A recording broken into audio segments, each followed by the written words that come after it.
Me ouve, Catarina, Cassiana? E eu olho para mim toda vez, viu? Toda olho para mim, eu digo, é a minha. Aí eu digo, é da professor. Agora, imagine um aluno fazendo uma prova desse formato novo e na hora de concluir, as 4 vezes que caiu, recomeçar de novo. Já pensou? Já pensou? Por isso tem que fazer fora. Tem que fazer fora do sistema e só entrar. Eu já fiz fora. Para responder, né? Fora. Isso mesmo. Fiz fora do papel. Agora eu só vou abrir para preencher de uma vez e mandar. Isso mesmo. Então, pessoal, aí retomando. Tá aí a figura do amigo da corte que reflete aí toda essa realidade. Então, é mais uma tentativa de pacificação da sociedade e reflete essa tentativa de mudança dessa cultura processual. Porque esse amigo da corte é aquele que vem com seu conhecimento técnico para auxiliar o Poder Judiciário a chegar a uma decisão justa. Essa é a intenção do amigo da corte. Agora, professor. Diga, Cassiana. Esse amigo da corte, porque assim, eu quero entender assim melhor. No caso, o perito ele aparece para auxiliar o juiz, para o juiz definir uma ação. O amigo da corte seria para auxiliar diretamente o juiz ou direcionar ambos? Então, essa pergunta ela sempre acontece. Ela é muito frequente por conta da similaridade entre a figura do corte com a figura do perito. Como é que a gente distingue a prática? Uma ação mesmo que tenha uma ação dessa como o do precatório mesmo, que tem muita gente envolvida, aí de repente o juiz olha assim e faz. Apesar que tem a parte que já tem, diz que já. Calma. Já tem um valor indiscutível. Calma, pessoal. Na prática, a figura do amigo da corte e do perito, elas têm comportamentos completamente diferentes. Então, se a gente estivesse dentro de um processo, se a gente fosse parte de um processo... Digamos que se eu fosse o juiz. A gente saberia distinguir perfeitamente quem é o perito e quem é o amigo da corte. Dentro do processo, como parte, né, se a gente estivesse dentro do processo analisando quem é quem, a gente conseguiria vislumbrar perfeitamente quem é amigo da corte e quem é perito. O que acontece é que, como nós estamos fazendo uma análise teórica, né, de fora, recebendo essa informação pela primeira vez, num primeiro momento, parecem ser figuras com atuações iguais no processo. Quando, na verdade, nem é, Cassiana. Essa dúvida ela é muito frequente, porque parece, no primeiro momento, ser figuras idênticas no processo. Mas, na prática, não são.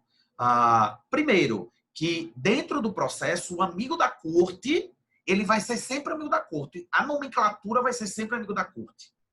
Certo. Segundo, a atuação do amigo da corte na prática, muito diferente da atuação do perito. Porque quem é o perito no processo? É alguém que atua para atos muito específicos. Então, o perito ele vem para o processo trazido por alguém, porque o perito ele não se apresenta espontaneamente, ele jamais pode se apresentar espontaneamente. Isso. É a característica. Segundo, o perito ele é trazido para um ato processual em específico. Então, ele vem, elabora a sua perícia, o seu laudo pericial e se retira do processo. Acabou-se. Ele não participa de todos os atos processuais. Ele tem atuação específica para Se ele for assistente, só se ele for assistente, né? Ele ficaria meio que auxiliando o advogado. Apesar que não é bom, não. Mas aí ele vai ser sempre perito. Perito recebe sempre a nomenclatura de perito. Não, desculpa, perito é para juiz, assistente é para advogado. Eu me confundi aqui. Já o amigo da corte... Assistente técnico, quer dizer. O amigo da corte, não. Esse amigo da corte, ele... primeiro, ele pode ser trazido por autor ou pelo réu, mas ele... E pelo juiz, o juiz pode dizer, nesse processo aqui eu vou precisar de um amigo da corte. Então, aí ele escolhe, né, alguém que seja reconhecidamente como um perito naquela matéria, alguém que tem profundidade de conhecimento naquela matéria, né?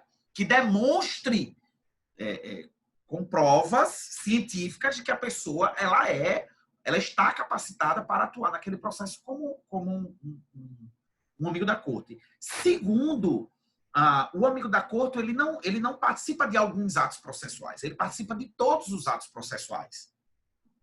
Entendesse? O perito ele participa de alguns atos. E o amigo da corte participa de todos os atos processuais. Terceiro, o amigo da corte, ele não se confunde como parte, porque veja, amigo da corte, ele nem tem advogado. Ele não precisa do auxílio de um advogado. Veja que ele se torna uma figura importante do processo, ele atua em todos os atos processuais, mas ele não é acompanhado de um advogado. Entendeu? Porque ele não está sendo julgado.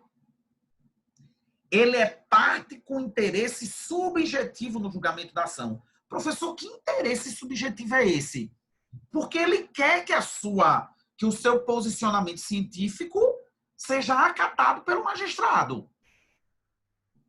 No caso, ele entra aí. Mas não há obrigatoriedade de que o juiz acate o posicionamento científico do perito, amigo da corte. Da corte, não. Não é obrigado. Entendi. Porque ele permanece com o livre conhecimento do magistrado.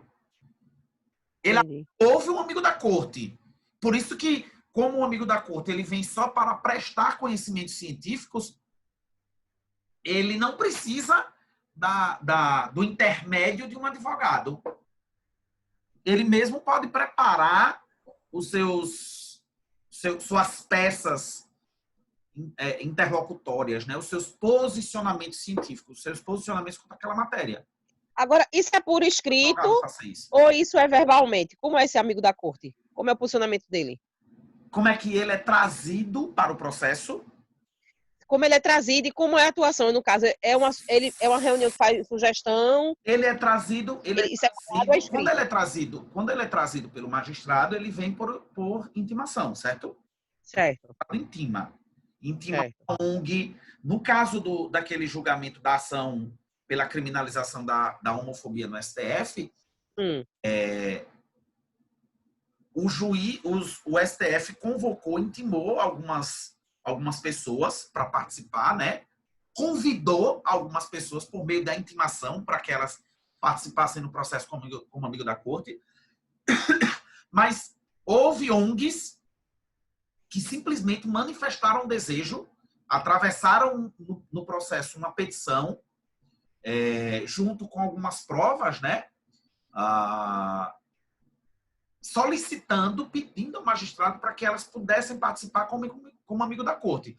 O magistrado, ao analisar as provas, né, disse, não, olha, essa pessoa aqui, essa pessoa jurídica, que é essa ONG, pessoa jurídica, ela tem capacidade técnica para contribuir com o julgamento dessa ação. Vou acatar o pedido, vou permitir que ela participe do processo como amigo da corte. E como é que esse amigo da corte atua no processo? É verbalmente ou é atravessando peças, né? Interlocutórias? Peças interlocutórias. Então, as suas manifestações, elas são sempre por escrito, assim como todos os outros, como todas as outras partes. Ora, vai participar verbalmente, quando for possível, no meio de audiências, por exemplo, ela vai manifestar alguns posicionamentos verbalmente, mas, no geral, ela vai trazer peças processuais, certo? Valeu. Entendeu? Arthur, Catarina, Aninha e Gisele, me digam uma coisa, até aqui, deu para entender o que é o amigo da corte? Sim, professor. Sim, Pedro. Sim. Tranquilo. Deu para entender tranquilo. Ficou claro a diferença entre amigo da corte e a figura do perito, né? Eu vejo o perito como uma pessoa qualquer. Assim como é fulano, poderia ser Beltrano, poderia ser Ciclano, fazendo o papel de perito num processo. O amigo da corte é uma pessoa mais específica, especialista, super especialista no assunto, e que dá como se fosse uma fonte de informação para alimentar a decisão do juiz. Perfeito, perfeito. O perito... Eu doido para falar isso e o carro do ovo passando aqui. Mas, ó, teve uma fala de precisão cirúrgica. Gostou dessa? A sua fala foi perfeita. Foi de precisão cirúrgica. É exatamente isso. O perito ele pode ser qualquer profissional naquela área. Já o amigo da corte ele tem que ser o cara, a referência naquela área. Tem que ser alguém que, quando se fala, por exemplo, quem é a pessoa, qual é o nome que pode falar sobre direito indígena, ou que pode falar sobre a cultura indígena. Tem que ser alguém que tenha uma relevância, trabalhos científicos, sabe? Quem é que pode falar sobre a floresta amazônica para atuar num processo como amigo da corte? Vai se procurar no Brasil o maior especialista na floresta amazônica. Quem é que pode ser o maior especialista? Talvez um botânico, um biólogo, pode ser um engenheiro ambiental, percebem? Então, é alguém que tem um conhecimento específico, mas que ele é reconhecido como uma referência naquela área. Então, não pode ser qualquer profissional, tem que ser o profissional, o especialista. Então, eu fico feliz que vocês tenham entendido quem é a figura do amigo da corte, porque é uma figura extremamente importante, criada pelo atual Código de Processo Civil. É uma novidade que tenta trazer um conhecimento científico de matérias muito específicas, por isso que não cabe em qualquer processo. Professor, um processo de separação pode ter um amigo da corte, por exemplo? Não. A princípio, eu vou dizer Depende, que não. né? Agora, Depende. A princípio... Vai que o cara é indígena. Não. Eu vou dizer que não. A princípio, eu vou dizer que não. Cassiano, eu vou dizer, não, ó, num divórcio não há necessidade de um amigo da corte, não. Agora, se aquele divórcio tiver uma particularidade que o diferencia dos demais outros processos, aí pode ser que seja necessária a participação. Por exemplo, se for um divórcio em que, junto com o divórcio, tem uma guarda que precisa ser definida aí, para ficar com um ou com o outro. O que acontece é que essa guarda, ela não é qualquer guarda. Trata-se de um menor que necessita de condições especiais, porque ele é portador de uma doença muito rara no mundo. É uma doença que acomete 1 a cada 5 milhões de habitantes. Veja, esse não é um processo comum. Esse não é um processo de divórcio cumulado com pedido de guarda comum. É preciso, às vezes, o posicionamento de um médico, de um cientista nesse processo, para que ele... Percebem? Vocês conseguiram perceber isso? Então, quando é que no processo vai ser permitida a participação do amigo da corte? Quando ele... No material, eu trago aqui, ó, cabe nas ações de repercussão social, com temas muito específicos e de causas muito relevantes. Ou seja, são em situações muito específicas. Não é qualquer processo civil, de matéria civil, que cabe a participação do amigo da corte. Tem que ser um processo que trate ali de uma discussão Ô, professor, específica, muito... cabe amigo da corte, no caso, uma separação onde o país, que a pessoa de origem, não tem acordo, como é que chama, diplomático com o Brasil? Pode ser que sim. Parece que a Austrália não tem, né? se eu não me Pode engano. ser que sim. Os países do Oriente Médio nem sempre têm acordo. Na verdade, os países orientais. Existe Pronto, libanês mesmo, a separação de um brasileiro com um Líbano. No caso, isso. no caso, acabaria aí uma coisa bem específica, né? E seria isso. Porque acordos diplomáticos geralmente há, mas há com limitações, entendesse? Sim. Então, assim, o Brasil é parceiro da China? É. Mas é parceiro para tudo? Não. É parceiro comercial. Entendeu? Mas não é parceiro jurídico. Então, Entendi. Entendi. Nem sempre que não tem acordo diplomático, não é acordo diplomático para tudo. Tem acordo diplomático para uma coisa, mas não tem acordo diplomático para outra. Percebe? Entendi. Depende. Pode ser que num processo em que tenha essa divergência, né, essa discussão, pode ser que seja necessária a participação de um amigo da corte, sim. Mas perceba que, veja, é comum um processo em que uma das partes é alguém com uma nacionalidade de um país que não tem um acordo diplomático com o Brasil. Não é comum esse processo, é incomum. São poucos os processos, não são tantos assim, entendesse? Então, são parações...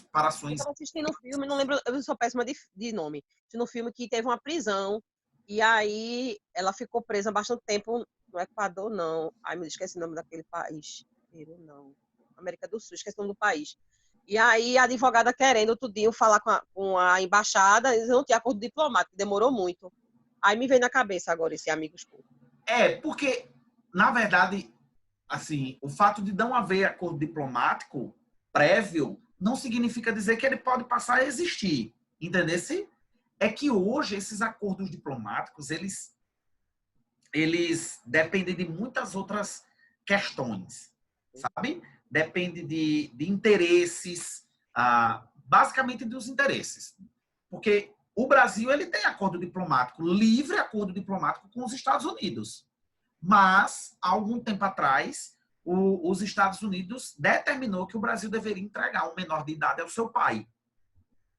Que ele fosse retirado, que a guarda deixasse de ser dos avós brasileiros, porque a mãe era brasileira e havia morrido. Então, a guarda estava... Na verdade, a guarda estava com o padrasto, que era o esposo da mãe, quando a mãe morreu. Aí os Estados Unidos disseram, olha, eu determino que vocês me entreguem esse menor para que o pai, que é americano, crie aqui nos Estados Unidos. Veja, tem acordo diplomático, mas o acordo diplomático que é no sentido de respeitar a decisão judicial brasileira, não foi respeitado o acordo diplomático. Porque os Estados Unidos determinou que o Brasil entregasse e o Brasil entregou.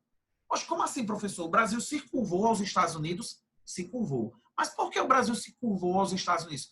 Porque o Brasil tem interesses econômicos. O Brasil, economicamente, depende dos Estados Unidos. Então, o Brasil teve que entregar para não ter um incidente diplomático ainda maior. Então, o Brasil se curvou aos Estados Unidos. Porque a gente não briga de igual para igual. Então, acordo diplomático depende de muitos interesses. Não só do interesse jurídico, de se posicionar com soberania. Entendeu? Vai além disso. Depende de interesses basicamente econômicos. Então, são essas situações em que há a participação do amigo da corte.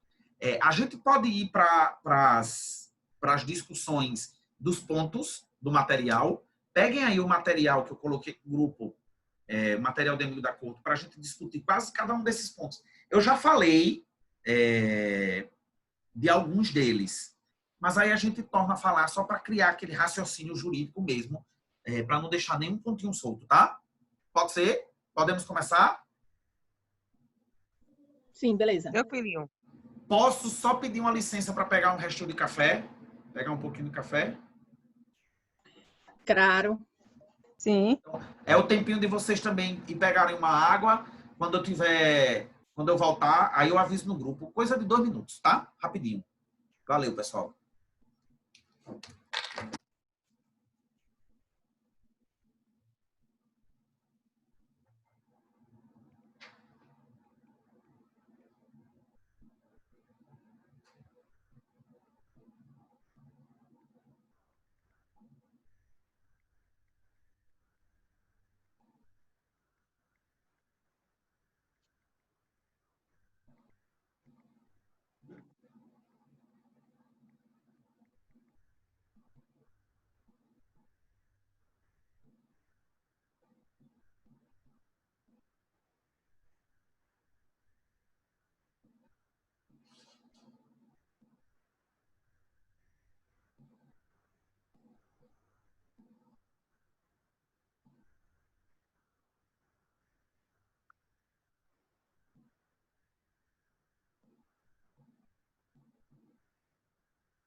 Foi no Equador.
E aí, pessoal, vocês me ouvem? Eu tô aqui. Tá me ouvindo? Dá para me ouvir? Sim, Ah, sim. ótimo, graças a Deus, graças a Deus. Peraí, Arthur tá professor. aí? Foi no Equador, Catarina? a prisão. Foi? Foi. Não lembro. Ela conheceu o cara. Ah, é um Assim, filme, né? foi baseado em fatos reais. É porque eu não lembro o nome do filme. Eu tava procurando no Google, mas não consegui. A internet tá muito ruim para fazer duas coisas. Eu sei que a prisão foi no Equador, e aí não tem acordo diplomático. Foi baseado em em fatos reais. E ela ficou presa há quase 30 anos, ou foi 20 anos. Pois você, sua tarefinha de casa é descobrir o nome desse filme para passar para mim. Eu tô doidinha, porque eu assisto o filme, mas eu não lembro do nome. Eu tenho um problema. Você digita parte da história do filme no Google, que aí ele vai, você bota assim, filme, O filme é bem em interessante, que porque conta um pouquinho da história no Google, que ele já manda o filme. Aí você vai o filme olhar é bem a interessante. relação de filmes, você vai olhar. Ela sofre que só, né? Assim, é bem forte o filme. É tipo aquele que o senhor falou. Aquele da mulher, como é? Do cabelo. Esqueci o nome daquele filme também. Você é maravilhosa ela. Mas eu não lembro o nome do filme. Que filme? Do empoderamento feminino. Eu lembro do assunto, do contexto do filme, mas não lembro do nome do filme. Menina, eu falo tanto em tantos filmes que agora eu não tô não lembrando. Senhora, não sei o quê. Ah, é Madame C.J. Walker. Pronto. Pronto. É Eu sei da uma, é história uma toda, mas eu não lembro do minissérie. filme. É uma minissérie do Netflix. Madame C.J. Walker. É o mesmo peso, assim, o filme. Foi a primeira milionária negra dos Estados Unidos. Pronto. E ela sofre, tem hora que não pode falar, que ela lembra que ela vai no. Pega o microfone e fala. É porque essa questão racial, ela é muito forte nos Estados Unidos. Tem bairros que são predominantemente de negros nos Estados Unidos. E há um confronto muito grande entre negros e brancos nos Estados Unidos que é pior do que aqui. É pior do que aqui no Brasil. Assim, eu conheço as assim por televisão, nunca fui, não, professor. É, Mas não, eu eu sei que é também. eu sei Veja, que é uma rivalidade muito grande lá, né? eu não Quando eles se fui, não quero destacam, ir. geralmente. Eu não fui, não quero ir, assim. Olha, Eu sempre fui uma pessoa muito, muito discreta nos meus posicionamentos políticos. a minha vida, como o senhor estava falando aí sobre sua família, não diverge muito da minha, não. Quando o senhor começou a falar, eu fiquei meio que emocionada. E Mas, foi? assim, é porque a gente se vê, né? Mais ou É, menos. é verdade. Mas, assim, é muito difícil quando a gente não tem esse apoio. Sim, E sim. aí, eu vejo, assim, eu nunca vi os Estados Unidos como um lugar bom de você dizer, prestigiar. Eu também. Eu Eu tenho também. isso na minha cabeça. Eu Primeiro, também. assim, meu dinheiro é muito suado para eu ir Sim, prestigiar uma pessoa que vai me tratar mal. sim. Então, a Disney, para mim, eu tô com 30, vou fazer 39 esse mês, tá? Eu, nos meus 15 anos, que eu via o pessoal do colégio Hum, militar, indo pra hum. Disney, eu não via aquilo como uma coisa bonita. Eu sempre via a Disney como uma coisa meio que falsa, aquele Mickey ali, Meu, aquela figura ali, aquelas coisas ali.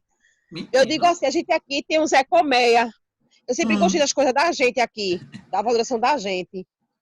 E eu nunca fui deslumbrada com essas coisas do americano, lockdown. Eu sempre fui muito Ariano Suassuna. Eu não sei se é porque a minha vida foi muito pesada, assim, como o senhor falou, né? Com sim. 7 anos de idade, quando o senhor falou assim, eu estava com preocupação com outras coisas. Com 7 anos de idade, meus pais estavam separando. Então, o Ah, senhor foi com 14, pelo que eu entendi. O meu foi foi. com 7. Eu estava saindo da alfabetização. Hum, Então, imagine um pai militar e uma mãe do interior. Como sim. foi essa conturbação? E um colégio Aham. militar ditador e Sim. opressivo. Porque na minha época, Colégio militar era colégio militar. Que a gente marchava, chegasse atrasado e marchava para chegar mais cedo. Que tinha que chegar no colégio 15 para as 7. Então, eu nunca valorizei Estados Unidos. Ele pode mandar uma carta para mim, me chamando. Eu vou mandar uma desculpa para dizer que eu não posso. Eu prefiro ir para Fernando de Noronha, eu prefiro ir para o Canadá, que é um país organizado.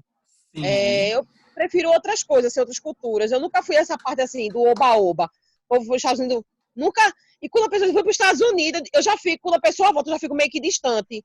Eu nem procuro saber se trouxe alguma coisa para mim, porque eu digo, se é pior, voltou pior.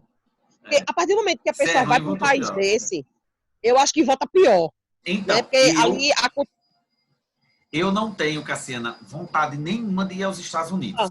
Juro. Se eu gosto da Mega Sena hoje, 300, não sei quantos milhões, 80, foi 56, foi que o galera do Paraná ganha sozinho, eu ia me embora para Fernando de Noronha, para ficar ali com os bichos, com a natureza. Eu ia que ali não tem um hospital bom.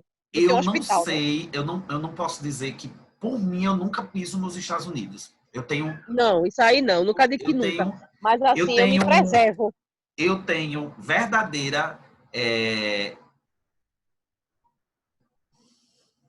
Eu tenho verdadeira mágoa do povo americano em relação, por causa disso, por conta desse preconceito. Pelo que ele fez com o Paraguai, quando eu fui na sexta série, que eu olhei que ele acabou com a economia do Paraguai, eu estava na sexta série, que a professora comentou que o Paraguai não era um país como a gente vê hoje. Sim. O Paraguai era uma economia...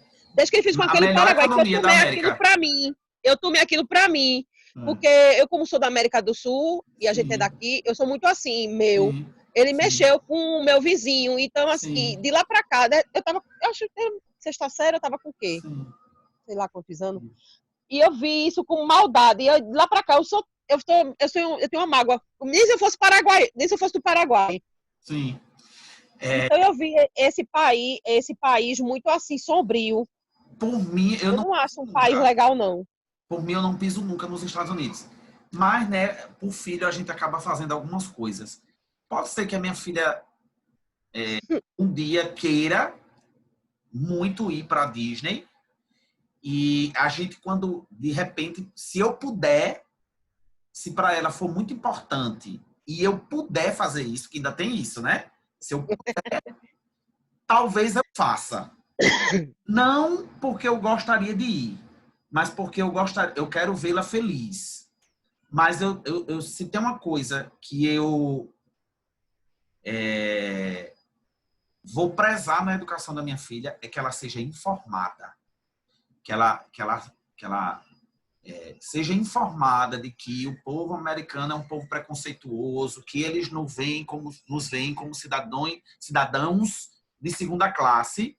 Então, ela vai ser informada sempre. Ela vai crescer tudo isso. Ela vai crescer. Eu acho a Grécia um país interessante você visitar. A Inglaterra, pela história dessa rainha, que ela fez tanta... A história dela é muito bonita, realmente. Eu acho que tem país interessante de você realmente olhar a cultura.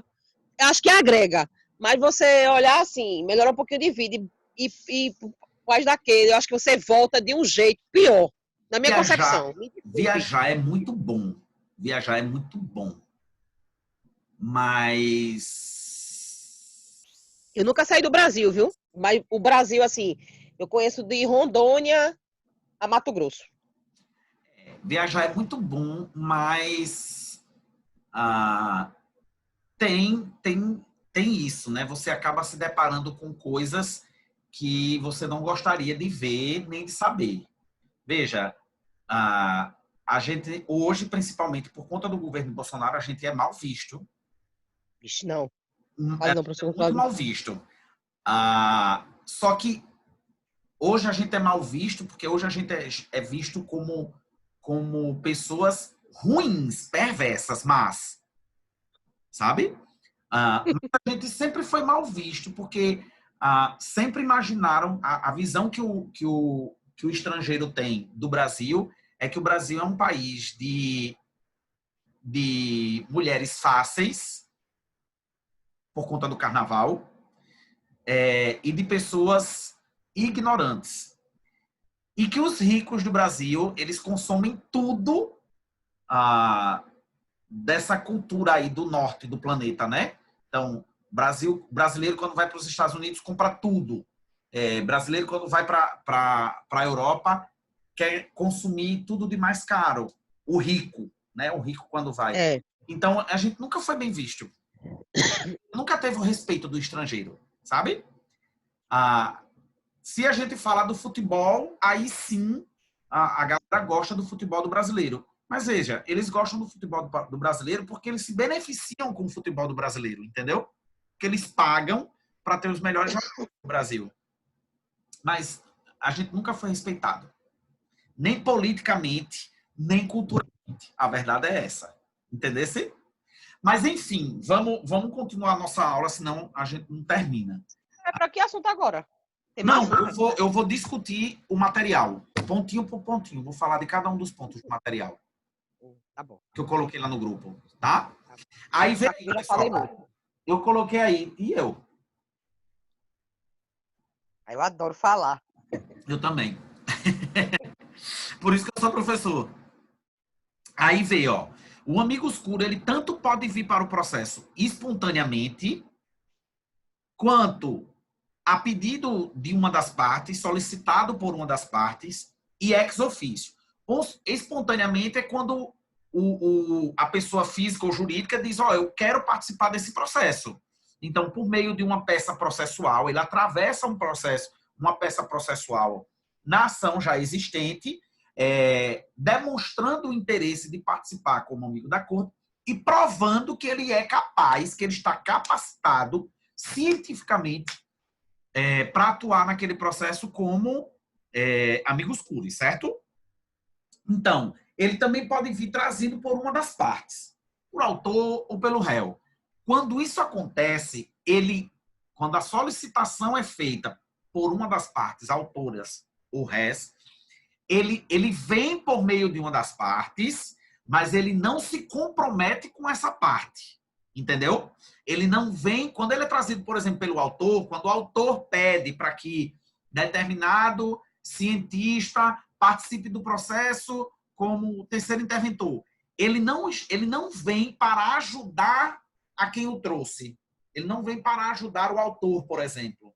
Ele veio para o processo por meio do autor, mas o compromisso dele é com a matéria, é com o poder judiciário e não com o autor. Se ele for trazido pelo réu, ele não se compromete com o réu. E se ele for trazido pelo juiz, ele não se compromete com o juiz, porque o comprometimento dele é com a justiça, o comprometimento dele é com o posicionamento científico, o comprometimento do amigo da corte é com o poder judiciário, para que o poder judiciário possa prolatar uma decisão justa, que pacifique a sociedade. Então, ele não se compromete com ninguém, amigo da corte. Essa é uma outra característica muito importante do amigo da corte que os diferencia de todos os outros terceiros interventores, porque nas outras intervenções de terceiros, os terceiros eles sempre ajudam alguém, né? Aqui no amigo da corte não tem isso, certo? E quando ele vem trazido ex officio, ou seja, pelo juiz, ele também não se compromete com o juiz, ele se compromete com a justiça. O comprometimento do amigo da corte é com a justiça, é com o poder judiciário. Tá certo? Entendido isso? E aí ele diz aqui, ó, cabe em ações de repercussão social, de temas muito específicos e causas relevantes. Então, é aquilo que a gente havia comentado lá durante a explicação. Não é todo o processo civil que pode haver a figura do amigo da corte. Então, tem que ser temas que possibilitem a participação do amigo da corte, que justifiquem a participação do amigo da corte. Porque, na verdade, toda intervenção de terceiros causa aquilo que a gente já discutiu, que é a confusão processual. E o que é essa confusão processual? É que, no processo, o comum é ter autor e réu.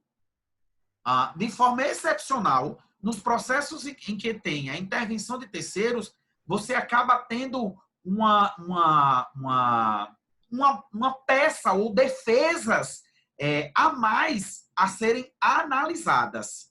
Então, veja, o que era para ser autor e réu 2, No processo em que tem intervenção do terceiro, passa a ser 3 ou 4. Ou seja, podemos ter 50% a mais de defesa a ser analisada, ou até mesmo o dobro de peças a serem analisadas. Então, toda intervenção de terceiros, ela provoca uma confusão processual e, no amigo da corte, essa confusão processual que é trazida para o processo, inevitavelmente, ela precisa ser muito bem justificada. Precisa haver realmente a necessidade da participação do terceiro interventor. Senão, não justifica a sua participação. Não justifica a confusão processual que uma terceira pessoa vai trazer para o processo, porque por si só ela já traz mais peças processuais a serem analisadas. Certo? Entendido isso? Então, não é toda ação. Quais são as ações? A gente não consegue especificar quais são todas as ações, mas a gente consegue resumir que são nas ações de repercussão social de temas muito, muito específicos e de causas relevantes. Então, são temas que não são comuns. E aí, o juiz, ou o Poder Judiciário, ele vai necessitar da intervenção de alguém que tenha um conhecimento profundo naquela matéria para ajudá-lo a chegar a uma decisão justa. Certo? Entendido até aqui? Tranquilo? Me digam aí. Sim, tranquilo. Tranquilo. Beleza. Ótimo. Então, vejam só. Ele diz aqui, ó, a decisão que defere, quando o juiz defere o pedido do terceiro interventor, quando o juiz defere o pedido do autor ou do réu de participação do terceiro interventor, ele diz aqui, ó, ela é irrecorrível. Deferir significa permitir, aceitar, certo, Cassiana? Então, quando alguém pede ou quando o juiz determina a participação de um terceiro interventor no processo, essa permissão ou a decisão que aceita a participação do terceiro interventor é uma decisão irrecorrível. Ou seja, quando o autor diz bem assim, eu acho que nesse processo é preciso a participação de um terceiro interventor. Aí o réu diz, não, eu não concordo com você. Inclusive, eu discordo e não gostaria da participação de um terceiro interventor porque ele vai trazer uma confusão processual. Ele vai retardar o julgamento de mérito. Se o juiz acatar o pedido do autor, o réu ele não tem como atacar essa decisão do juiz de acolhimento. O réu ele não tem como recorrer dessa decisão que permite a participação do terceiro interventor por parte do juiz. Já o contrário é permitido. Então, quando o autor pede ao juiz a participação de um terceiro interventor na modalidade de amigo da corte e o juiz nega essa participação, aí o autor que solicitou, ele pode recorrer dessa decisão. Por que isso acontece? Porque se a gente for divagar mais sobre esses dispositivos, né, sobre a argumentação desses dispositivos, a gente pode concluir, perdão, pessoal, a gente pode concluir que, ora, se o terceiro interventor vem para o processo para ajudar o Poder Judiciário a chegar a uma decisão justa, não tem por que negar a participação dele. Agora, se a intenção é trazer para o processo alguém que vem para ajudar as partes, ou melhor, ajudar ao Estado a chegar a uma decisão justa, e o juiz nega a participação, aí sim o Código de Processo permite o recurso dessa decisão. Permite que a parte que ficou insatisfeita com essa decisão, a parte que se sente prejudicada com o indeferimento da participação do terceiro interventor, que ela possa recorrer para o órgão hierarquicamente superior, a título de, Vossa Excelência, essa parte ela não vem para ajudar nem a mim, nem ao réu. Ela vem para ajudar o Poder Judiciário. Então, se você não permite essa participação, você prejudica não só o autor e o réu, mas você prejudica toda a sociedade. Sendo assim, A decisão que indefere a participação do amigo da corte, ela é recorrível. Já a decisão que indefere, ela é uma decisão irrecorrível. Deu para entender? Me digam aí. Deu para entender, sim. Deu, beleza. Catarina, se pronuncie. Tranquilo? Arthur, tranquilo? Tranquilo. Tranquilidade, Tranquilo, professor. né? Ótimo, que bom, que bom. Vocês são show, isso é muito bom. E aí ele diz aqui, ó, depois ele fala, né? A decisão que indefere é recorrível.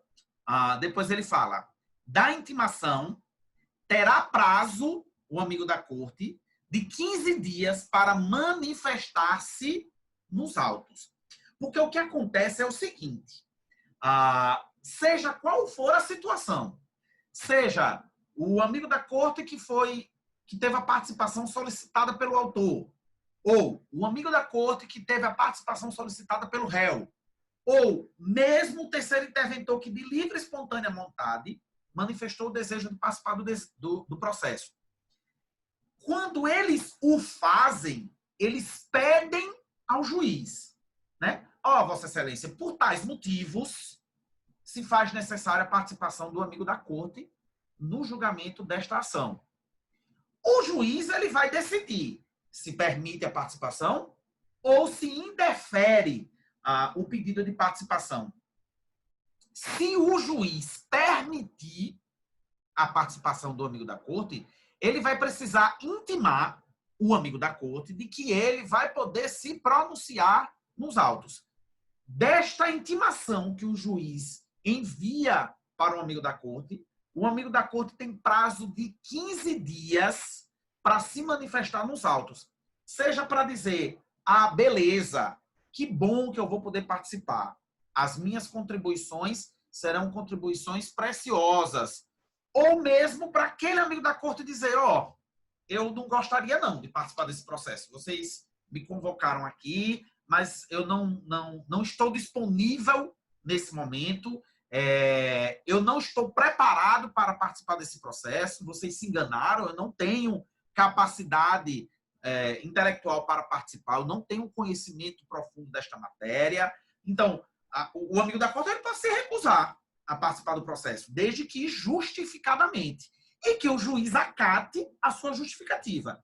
Tem isso também. Então, o prazo que a parte tem para se posicionar é um prazo de 15 dias. Agora, se o juiz for quem convocou ex officio a participação do terceiro interventor, essa convocação se dá por meio da intimação. Então, da intimação, o terceiro interventor terá prazo também de 15 dias para se manifestar nos autos. Certo? Então, seja como for, do prazo da intimação, o terceiro interventor tem prazo de 15 dias para se manifestar.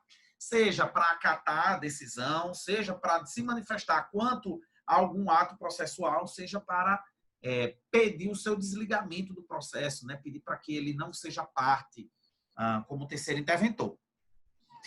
Detalhe, o amigo da corte, como eu já havia comentado, ele não tem interesse direto no julgamento de mérito. Ou seja, ele nem perde nem ganha no processo, porque ele não é parte, ele não se beneficia com a decisão final do magistrado.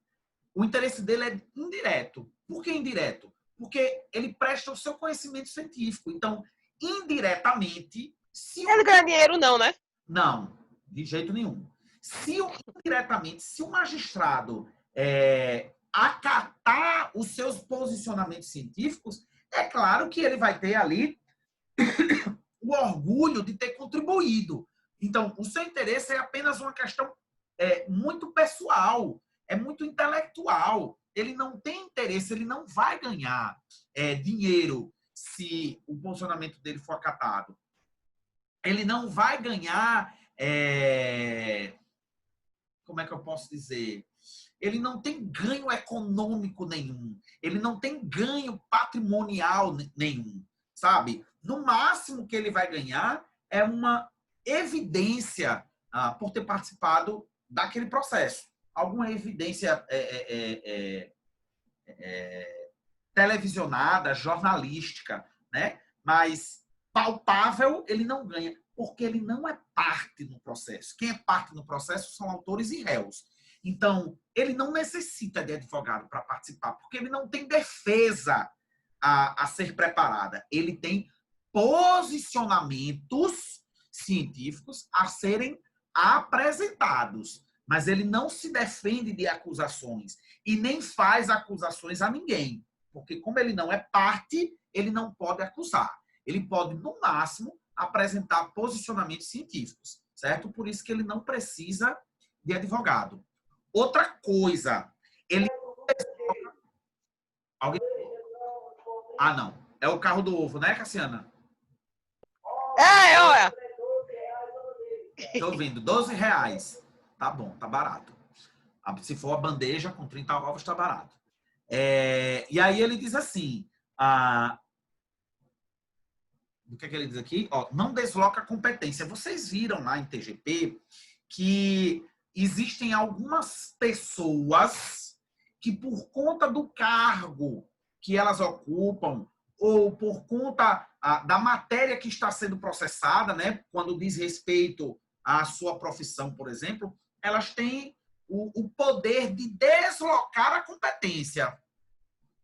Por exemplo, quando um profissional do INSS, que é uma autarquia federal, está sendo processado porque atuou com negligência na análise do pedido de uma pensão por morte, por exemplo. Veja, é um funcionário federal sendo processado em decorrência da função que ele ocupa. Então, esse funcionário, ele tem o poder de deslocar a competência. Então, ele faz com que o processo seja julgado na Justiça Federal, já que é em razão do seu cargo, e não na Justiça Comum Estadual, certo? Então, por exemplo, num processo comum, se uma das partes é uma autarquia ou uma empresa pública federal, o processo tem que ser julgado na Justiça Federal. Por quê? Porque esta pessoa tem o poder de estabelecer a competência. Digamos que num processo de crime ambiental que está sendo julgado na Justiça Comum Estadual, se o Ministério do Meio Ambiente, por exemplo, ou o IBAMA, por exemplo, atuar no processo, passar a fazer parte do processo como terceiro interventor na modalidade de intervenção, na modalidade de amigo da corte.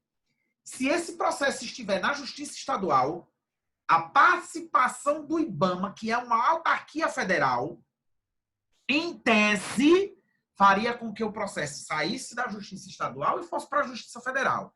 Chamamos essa saída de uma justiça para outra de deslocamento por competência. Neste caso, quando é terceiro interventor, não há a possibilidade do deslocamento de competência. Então, se houver um processo em que haja participação de um terceiro interventor na modalidade de amigo da corte, o IBAMA, por exemplo, desempenhando este papel de amigo da corte, ele não tem o poder de deslocar a competência. Professor, mas se a regra é deslocar, por que o IBAMA não desloca? Porque ele não é parte no processo. Ser terceiro interventor não lhe faz parte do processo com interesse direto no julgamento de mérito. Então, se ele não é parte, não tendo interesse no julgamento de mérito, então ele não tem o poder de deslocar a competência. Então, a simples participação como amigo da corte não desloca a competência, faz com que o processo seja julgado onde ele já estava. Deu para entender isso, galera? Tranquilo? Deu. Tranquilo. Beleza. E aí, vejam só. Diz aqui, não tem legitimidade para recorrer. Veja, como ele não está sendo julgado, como ele não é parte no processo, como ele não perde no processo, porque ele não está sendo julgado diretamente, né? Então, ele não pode recorrer. A regra é, amigo da corte não pode recorrer porque ele não tem interesse no julgamento de mérito. Ele é um conselheiro assim, é? Seria um conselheiro assim? É. Mas a gente não pode dizer que numa prova escrita, a gente não pode... Ele é conselheiro. A gente não pode escrever fazendo esse paralelo. É como se fosse um conselheiro. Entendi. A resposta ela não está correta. Certo? A gente tem que dizer que o amigo da corte, por não ter interesse direto no julgamento de mérito, ele não tem capacidade processual em recorrer. Certo? Ana, Certo. agora, de forma excepcional, ele pode opor embargos declaratórios. Ou seja, há uma exceção à regra de não poder recorrer, que é poder opor embargos declaratórios. A oposição de embargos declaratórios. Os embargos declaratórios, eles são recurso. O que acontece é que a natureza desse recurso não é diretamente. Não é contrapor a decisão proferida. Não é uma busca de uma decisão contrária à que foi proferida. Os embargos declaratórios, eles simplesmente têm a intenção de clarear a decisão proferida porque ela não está sendo compreendida.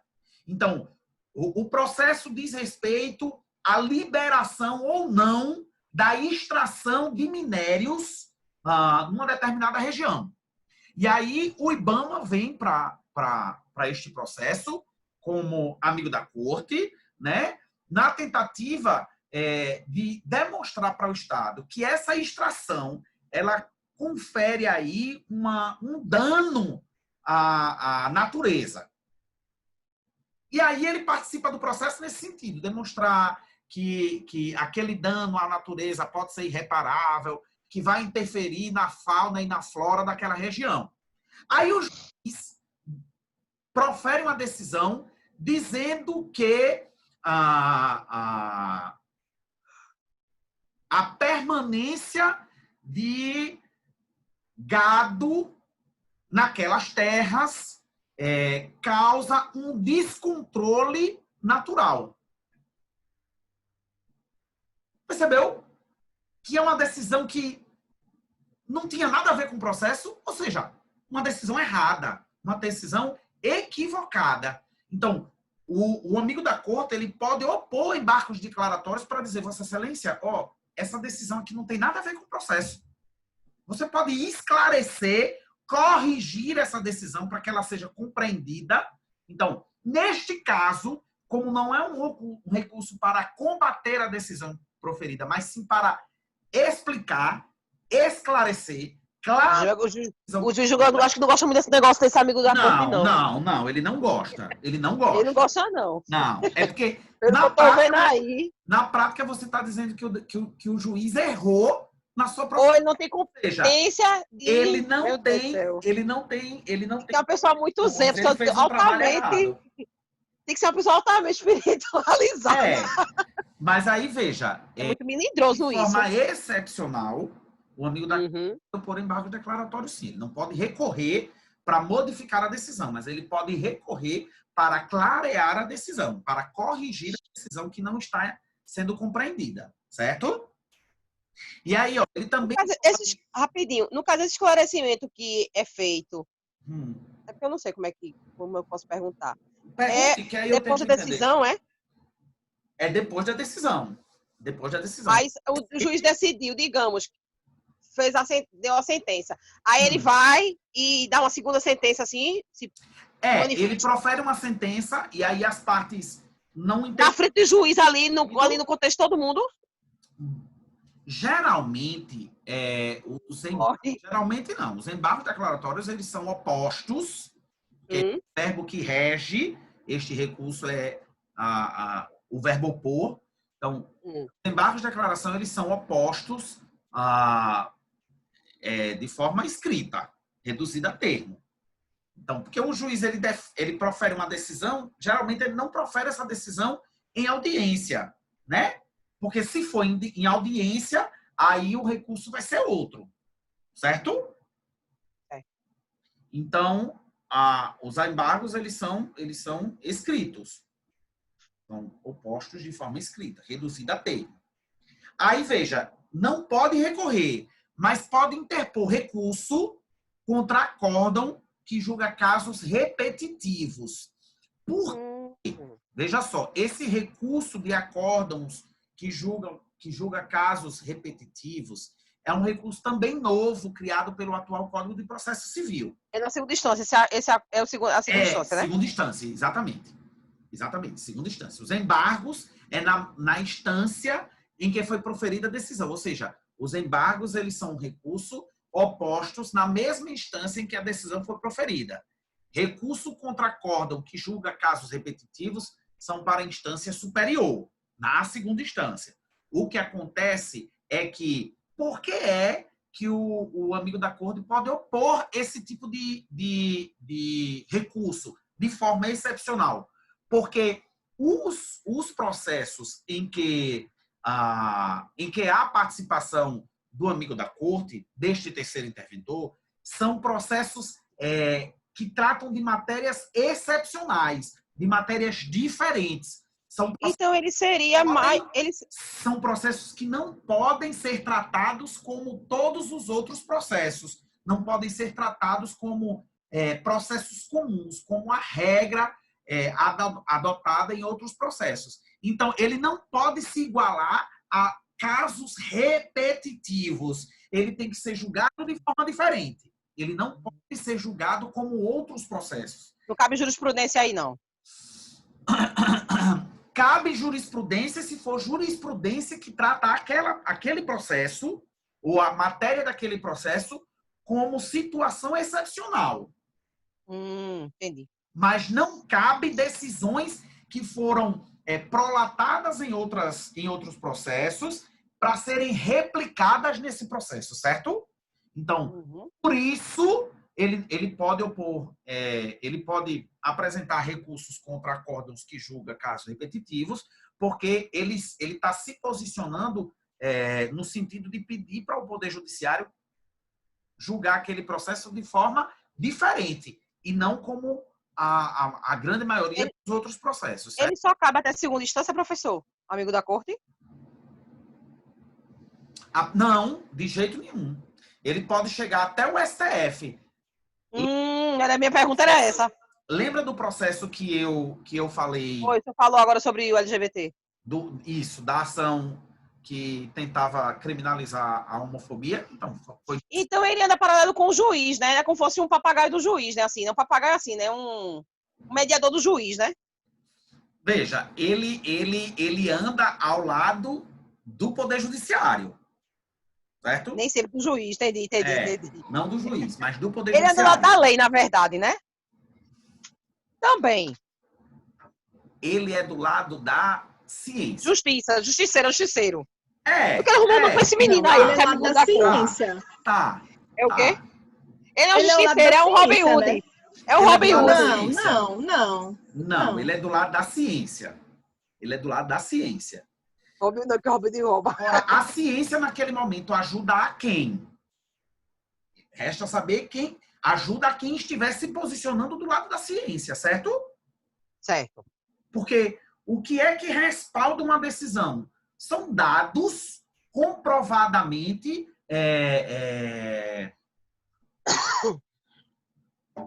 são dados comprovadamente necessários para a resolução de um conflito. Por exemplo, o governo federal, o presidente, que é um burro tapado, mal frequentou uma sala de colégio do primeiro grau. Ele não sabe de direito, não. Ele é um ignorante. Ele defendeu o uso da cloroquina. Foi. Para o tratamento da Covid. E aí, como o Ministério da Saúde é um órgão que depende das decisões do governo federal, porque o Ministério da Saúde é a administração pública federal direta. Então, ele disse, olha, Ministério da Saúde, eu quero que você emita uma nota dizendo que a cloroquina deve ser utilizada no tratamento Eu vi isso. da Covid.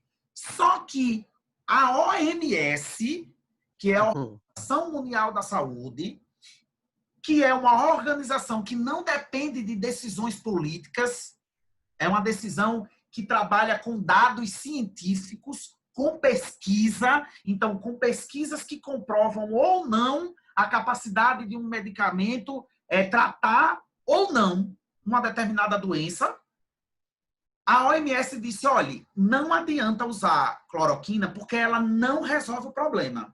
E mais, ela não só não resolve, como em alguns casos ela pode piorar. Então, tem gente que tem Covid e que se não usasse a cloroquina, ficaria mal, mas podia se recuperar. Mas tem gente que se usa a cloroquina para tratar a Covid vai morrer de uma outra doença, como é o caso de quem tem problemas cardíacos. Veja, o Ministério da Saúde brasileiro atuando por decisão política contra a OMS, que tem decisão científica. Se num processo que tenta barrar a fala do presidente ou do Ministério da Saúde, certamente haveria participação de um amigo da corte na tentativa de defender o posicionamento científico e não o posicionamento de um ignorante, burro, assassino, criminoso, insolente, que tenta empurrar uma medicação quando ele não tem capacidade nenhuma de receitar nenhum remédio. Entendesse? Então, a figura do amigo da corte, ela está do lado da ciência. Aí seria um médico, né? Políticos. Aí poderia ser um médico, poderia ser um biólogo, poderia farmacêutico. Entendesse? Alguém que tenha um conhecimento profundo naquela matéria. Não necessariamente um médico, porque nem sempre é o médico que dirige uma determinada pesquisa. Pode ser um farmacêutico que lida bem ali com aquelas drogas, né? Uhum. Pode ser um biólogo, pode ser um engenheiro sanitário, entendesse? Mas tem que ser alguém que tenha capacidade para se posicionar de forma científica. Sempre de forma científica. É um absurdo que nós tenhamos que a gente tem que discutir sobre isso, né, minha gente? Um presidente receitando um medicamento e determinando que o Ministério da Saúde receite, ou não é receite, mas indique como protocolo de tratamento um medicamento que um órgão superior, reconhecidamente científico, já disse não adianta e em algumas situações pode piorar. Mas, olha, eu sou filha de militar, professor, e eu sei o que é militarismo. Os militares, ele não aceita, não. Pois é. Mesmo que ele saiba, mesmo que ele tenha um conceito dentro, que ele deve saber que prejudica, ele já leu, lógico, ele vê a repercussão. Mas ele não aceita o não como resposta. O militar tem isso. Foi uma das coisas que eu não quis entrar na carreira militar. Estudei lá, acho lindo, perfeito. Mas assim, não é para mim, porque eu gosto de questionar, eu gosto de perguntar. E quando eu vou perguntar, questionar, depende do padrão, depende da sua hierarquia, você é preso. Meu pai foi preso várias vezes. Então, assim, para mim não dá. Eu perguntar o porquê. Olha, eu sou voluntária lá no Colégio da Polícia e, assim, uma major mesmo, teve um caso lá que uma major disse assim, mas a escala não saiu não, o sargento disse, não, porque eu fiquei esperando um posicionamento, porque seria ideal, você está onde? Numa faculdade? Você está no quartel? É para colocar o que eu determinei. Eu olhei assim, eu disse, meu Deus do céu. Então, assim, é um posicionamento que é dele. Eu entendo ele, porque eu sou... Veja, eu entendo ele, porque eu sou filha de militar, e eu sei que o militar... É por isso que o lugar do militar é no quartel. Pois é. Administração dos entes federados, município, estado e União. Porque esses entes federados, a administração, que é feita por meio da democracia, que é é outro parâmetro. Governo feito com diálogo e não por meio de ordem impositiva. Entendesse? Por isso que o lugar do militar é no quartel. E a administração dos entes federados?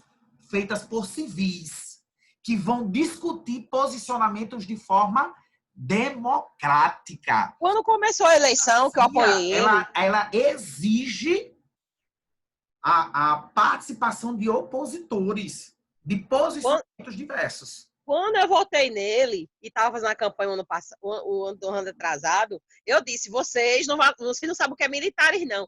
Não, mas tem que organizar, tá muita bagunça, muito roubo, não sei o quê. Eu disse, tem um contraponto aí. Se ele for colocar em prática o que ele faz no quartel, o pessoal não vai aguentar, não. E muita gente me procurou no particular, Cassina, bem que tu dissesse, porque eu sei o que é militar.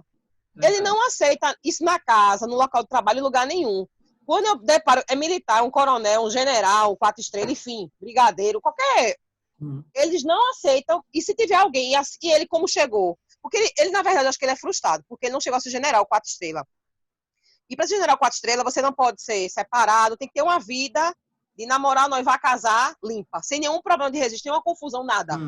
Então, ele não seria general nunca, porque de vários casamentos, problemas com as mulheres, separações, então, enfim, ele não chega a ser general 4 estrelas. E com crime, né? Porque ele todo mundo sabe quem foi que mandou matar Marielle. Todo mundo sabe que ele e os filhos estão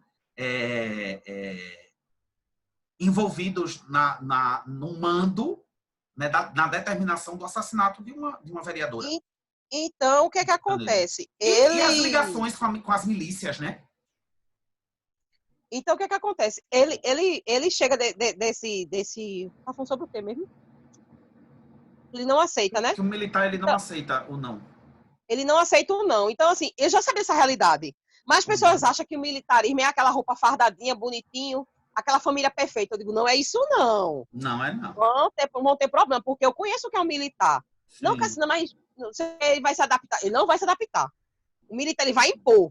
Exatamente. Eu sempre dizia isso, se eu vou votar nele, mas eu sei que se realmente ele for impor... Então ele ficou frustrado, eu falei, eu lembrei agora. Ele ficou frustrado, saiu como capitão do exército, né? Não chegou a fechar, porque o sonho de quem entra para as agulhas de janeiro como oficial do exército é chegar a coronel, e coronel de 4 estrelas que é general. É você fechar mesmo. Então os amigos dele hoje é generais, coronéis fechados, ele chegou como capitão. Então ele correu para política, porque no Brasil tem 3 formas de você ser rico, né?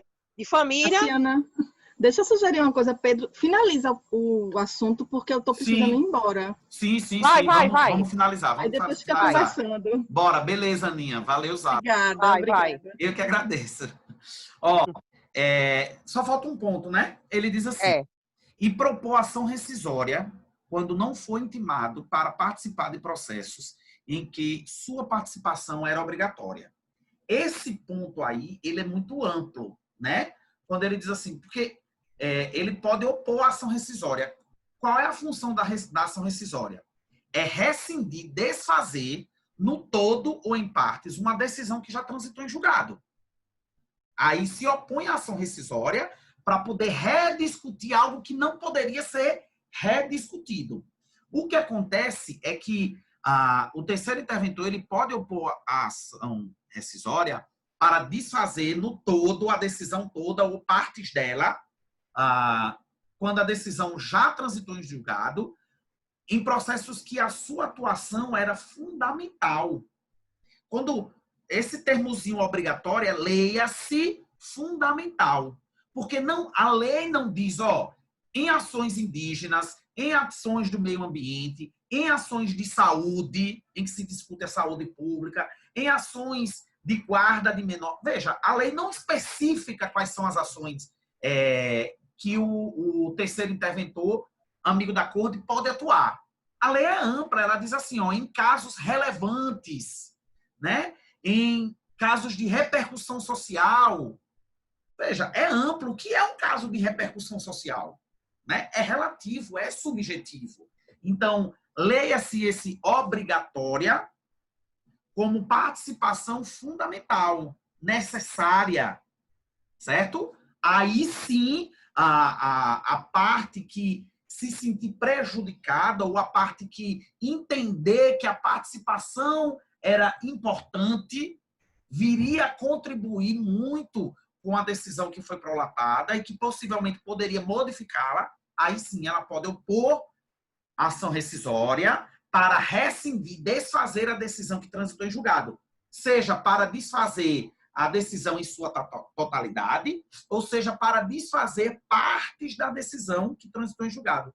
Ou seja, capítulos da sentença que transitou em julgado. Então, tem essas 3 situações em que, especificamente, o amigo da corte pode opor recurso. Então, são a oposição de embargos declaratórios, opor recurso contra acórdão que julga casos repetitivos e opor ação rescisória contra a decisão que já transitou em julgado, mas trata-se de matéria que a participação do amigo da corte era fundamental, era importância ou de extrema relevância e não houve a participação desse terceiro interventor, que possivelmente poderia modificar a decisão que foi prolatada. E aí ele pode opor embargos.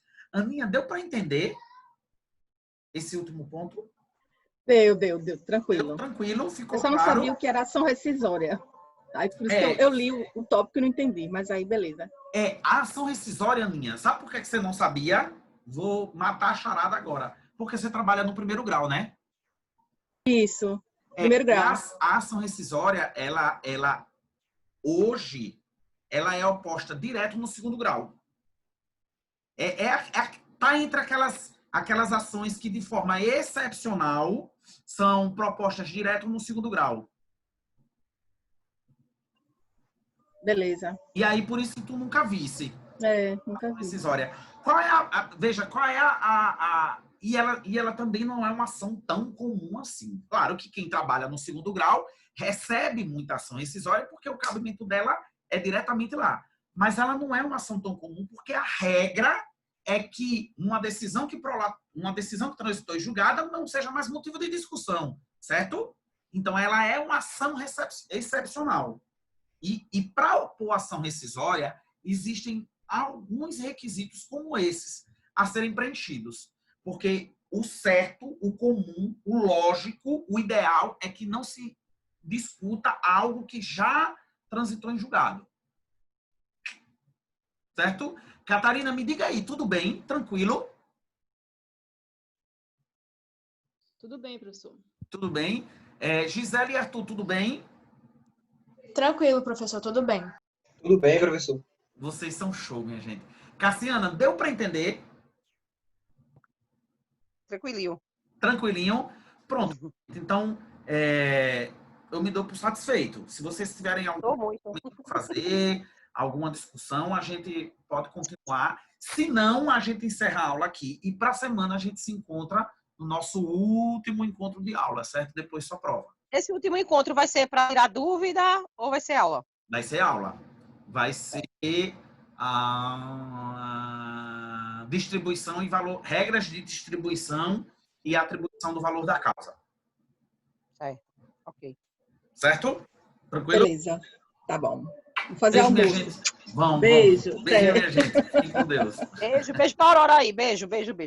Obrigado, Cassiano. Pode deixar. Tchau, professor. Tchau, minha gente. Tchau.